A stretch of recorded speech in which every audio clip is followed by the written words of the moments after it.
Ligogona rĩambĩrĩirie kĩroko kĩa ũmũthĩ nyũmba-inĩ ya kũiga mĩĩrĩ ya Ali gũkũ Nairobi na rĩrĩkĩrĩire mũciĩ gwake mwena wa Mang'u thĩinĩ wa kaunti ya Nakuru. Igogona rĩrĩ rĩkũiyũrwo nĩ kĩeha na maithori gũkũ arĩa megĩrĩire na mweke wa kwaria makĩgathĩrĩria mũtigairĩ ta mũndũ mwĩnyihia mwĩrutĩri na ũrendete bũrũri wake. He was our strength and support in every aspect. He embodied the qualities of a true provider.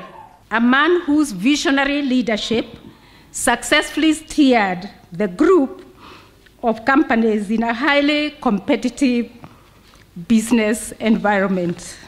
Mũtongoria wa bũrũri Uhuru Kenyatta, mũnini wake William Ruto, mũtongoria wa kĩama kĩa ODM Raila Odinga no mwere megũkinyĩtie thĩinĩ wa igongona rĩrĩ gũkũ makĩũria atongoria metĩkĩre gũkinyũkia nginyo ciake. Alikuwa mtu mwaminifu.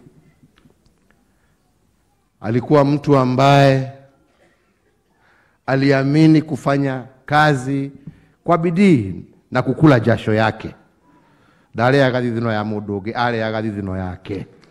Alikuwa ni mtu mungwana ambaye alikuwa amependa watu.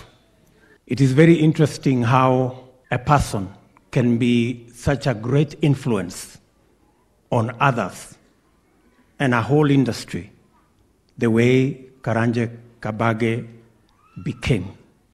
Kabage ahurũkire kiumia kĩhĩtũku thutha wa ũkuruhanio mũtino-inĩ wa bara ũrĩa kũrerĩkana wacũngĩrĩirio nĩ kũrũgama kwa ngoro na kwa ihinda iraya koretwo agĩkũranwo ta mũhũri biacara wĩhotanĩire ũndũ ũmwe na wakiri wĩ gatũ na oho anakorwo akĩhũranĩra iturwa ngũrani cia kĩũteti.